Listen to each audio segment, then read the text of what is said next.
Damn, Angel. Damn. Jag the game at the free throw line, man. It's a lot of controversy going on in Chicago. The Sky fans are blaming Tyler Marsh for Angel Reese losing the game at the free throw line and ruining the Chicago Sky's chances of really cutting the lead down to 1 and giving themselves a chance to keep playing and try to get an upset in Phoenix. Angel played a hell of a game, 15 points, 20 rebounds. We cannot poo-poo. A basketball game was recently transformed into a blooper reel by Angel Reese. And now, more quickly than toddlers with cookie crumbs on their faces, Sky fans are pointing fingers. The coach is getting roasted. The list of justifications keeps growing. All of a sudden, everyone is acting as though the WNBA has a larger audience than the Super Bowl in order to fight for Caitlin Clark's attention. Be prepared for more drama than reality TV in this collapse. Indeed, the fictitious scores are more amusing than the real ones. Angel Reese is at the bottom of the pick and roll shot attempts list, and it kind of makes sense if you really watch. So on her first game back from injury, somebody interviewed her and asked her, what do you think about Uzan joining the team? How does that change things? And she said, hopefully I'll get more pick and roll touches. Unfortunately, that just hasn't happened. And it's more so, in my opinion, that she's just not getting that play called for her. It's not something that the team is running. Pick and rolls for Angel is not happening. So there is a list. My guy Trendy put it out. I know a lot of people, Trendy is controversial, but Trendy does, you look at his stats, when he posts stats, they'll be right. And so he put out a list of the top pick and roll shot attempts for front court players, and Angel wasn't. The crowd was humming, the basketball was in Angel Reese's hands, and then the game was over. What transpired wasn't a pivotal moment, a highlight reel performance, or even a respectable attempt to turn things around. It was the sort of collapse that causes you to question if you were seeing a professional game or a comedy performance and double-check the box score. Choked the game away at the free throw line, and the fans are blaming Tyler Marsh. We got all the Sky fans crashing out. They crashing out blaming the coach because Angel Reese missed a free throw at the end of a game. Let's take a look at what's going on. We have Chicago Sky fans blaming Tyler Marsh. Even spectators who purchased courtside seats begin searching for the emergency escape because they are unable to bear to watch the catastrophe play out. This was more than a botched possession or a missed shot. In real time, it was unraveling. The basketball equivalent of losing your keys, leaving the oven on, and discovering your dog ate your homework all at once. As their so-called hero turned the limelight into a blackout, you could almost hear the collective gasp of Sky fans. Then, as was to be expected, the fun started. Because supporters don't just sit there and accept reality when a player loses it like that. Oh no. They begin a thorough inquiry that includes finger-pointing, conspiracy theories, and more justifications than Angel could possibly have. Naturally, the coach is the first target because, God forbid, a star player performs poorly. Angel Reese has made her triumphant return from a back injury. That's right, a back injury. Yeah, absolutely, that she had suffered at some point that we don't exactly know at what point she suffered said back injury. Well, it didn't take long for the Chicago Sky as an organization to get back to what it is they do best, which is the diabolical celebration of Angel Reese's double-doubles in No, the rotations must be the cause. The play must be beckoning. The coach's failure to fully unleash Angel Reese's legendary potential must be the cause. Ignore the fact that she was holding the ball. Ignore the fact that there were opportunities. Fans of Sky claim that this was no joke. The clipboard brigade sabotaged it. There were so many outlandish speculations on social media that you would think we were discussing a government cover-up rather than a WNBA game. It seems like the coach failed to position Reese appropriately, develop the offense around her sufficiently, and create the ideal plays as if they were cheat codes for a video game. Before the last possession, fans were out there pretending that the coach himself had come over, fixed her shoelaces, and said, "Good luck." After one poor performance and one tantrum, the coach is held accountable for failing to adapt the offense to her every desire. Before you could say double-double, They moved from seeing her as the league's future to seeing her as merely a victim of bad coaching choices. Let's face it, though, this goes beyond a single game. This concerns the massive shadow of Caitlin Clark that hangs over everything Angel Reese does. Because Caitlin is rewriting history as if it were her side gig, while Ree is out there making blooper videos out of crunch time. Not all of Clark's highlights are plays. These are moments that become viral. Arenas are being filled by them. The tickets are sold out. Viewership figures are being pulled out of the cellar and into the national discourse. Angel only leading Natasha is wild. So let's look at the list. And I know some people might say, well, Angel was injured for a good portion of the season. So was some people on this list. Who was injured? Fee missed 3 weeks, almost a month time. Miller was gone playing in Eurobasket. Shakira missed a lot of time. Dominique does not play that much. I mean, she's playing more now, but during the beginning of the season, who else is on this list that missed some time? E. Will was on this list. That is shocking. So we get pick and rolls for E. Will, and we get pick and rolls for Camilla, but Angel is, again, second to worst. When it mattered most, Reese's huge viral moment was choking. It is comparable to a split screen. On the one hand, Caitlin Clark is making deep threes, breaking attendance records, and changing the definition of marketability in women's basketball. Conversely, Angel Reese is losing out on possibilities and seeing her fan base go into meltdown mode. One player is emerging as the league spokesperson. The other is turning into the spokesperson for justifications. The discussion then took an even more amusing turn, because it seems like there's always one way out when reality doesn't look so good. Phony viewership figures. Indeed, WNBA Twitter abruptly devolves into a circus of exaggerated numbers when Caitlin Clark takes center stage and Angel Reese chokes.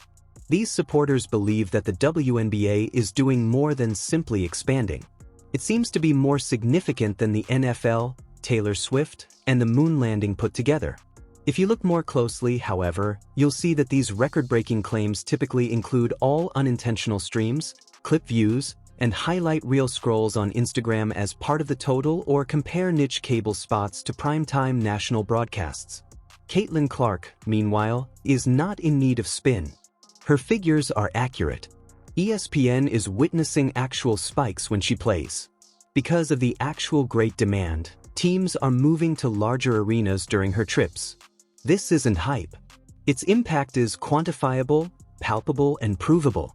Saw a statistic, this would have been prior to this loss, that there were something like 15 and 31 when she gets a double-double. You over 15 games under 500 when she gets a double-double. Y'all out here celebrating this? I'd be embarrassed as a mother bleeper. I'd be embarrassed as hell. And of course, Angel Reese last night, she was deep in her bag. Woo-wee! I mean, brought a backpack with her. Put it down, started reaching in it, and pulling out the whiffs, let me tell you. And that adds to the absurdity of the false number game. It's similar to arriving at a marathon with a fake medal while the real winner is still outpacing you in laps. Fans of Sky don't stop there, of course. There's always the tried and true blame the referee tactic if blaming the coach and boosting the ratings don't work. All whistles are suddenly biased. There is a conspiracy behind every missed call. Since nothing screams reasonable sports argument like fabricating a whole referee conspiracy to explain why your star is unable to complete a layup, it appears like the league is going to great lengths to discredit Angel Reese in order to support Caitlin Clark. Some supporters even turned on Reese's teammates, saying they weren't preserving her reputation, helping her enough, or setting her up correctly. Despite her dominance, she is also brittle. There are enough inconsistencies to give you whiplash. And the more you dig, the clearer it seems that the Caitlin Clark rivalry is the driving force behind it all. Angel Reese is immediately compared to Clark for everything she does or does not do. Every mistake becomes exaggerated. Every achievement is contested. Every story turns into a tug-of-war between two characters whose paths are so dissimilar. One is performing well on the court every time. Creative accounting and social media hype are supporting the other. All right, man. What's good, everybody? It's your boy Showtime. Y'all already know what time it is. So, man, let's have a conversation, bro. Man, I want to say, what the hell is going on with the Chicago Sky? Something is off to me. I'm watching them from the jump. This team don't seem to be there mentally. Looks like players are mentally checked out. Now, shout out to Angel. I want to say this. Angel, for the most part of this game, she went out there and competed. Seemed like she was the only one that really showed up. This is the reality. Angel Reese is a gifted musician. She's big. She hustles. She has a charming personality. Crunch time and consistency, however, are still lacking. Furthermore, pointing fingers or fabricating figures won't alter that. You have to deliver or fail when the game is on the line. And she didn't in this instance. The fact that the incessant justifications aren't helping her makes it extra hilarious. They are degrading her appearance. Because supporters are being pretzels and making up excuses for why it wasn't her fault, rather than acknowledging that she had a rough night. It's similar to witnessing someone trip on a pavement and then blaming the city, the weather, the shoes, or the stars for it. Anything other than their own awkwardness. Caitlin Clark, meantime, is doing more than just competing. She is in charge.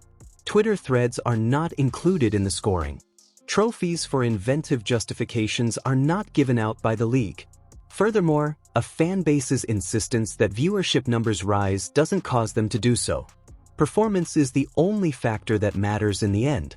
Additionally, Angel Reese will continue to be identified by the justifications that accompany her game rather than by her skill until she demonstrates that she can ascend in the crucial moments. Chicago Sky just got defeated by a pretty boring game too, okay? Even though Angel Reese went off, okay, like she usually does. You know, she got her double-double. She got 20 points, 10 rebounds, I believe. You know, with her stats, it is impressive. But again, it's like we are on a decline. This whole team, the entire Chicago Sky as an organization, as a franchise, is on a great decline, okay? And it's controversy. Of course, there's always some controversy surrounding this damn team. And I may make some controversial takes on this, but I believe like a lot of people would actually agree with what I got to say about Angel Reese being a point guard, because I'm tired of it. It's funny how predictable all of this insanity has gotten. It can practically be used to set your watch. Angel Reese's game is difficult. The stream of excuses began. Not enough was done by coach. Co-workers weren't encouraging. The references were biased. Reese was disliked by the broadcasters. The planets were not properly aligned. Mercury was in reverse. Fans of Sky will come up with an excuse if there isn't one that doesn't involve Angel Reese herself.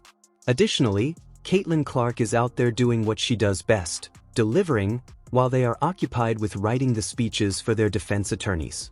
But because this is hilarious, let's focus on the coach scapegoating for a while.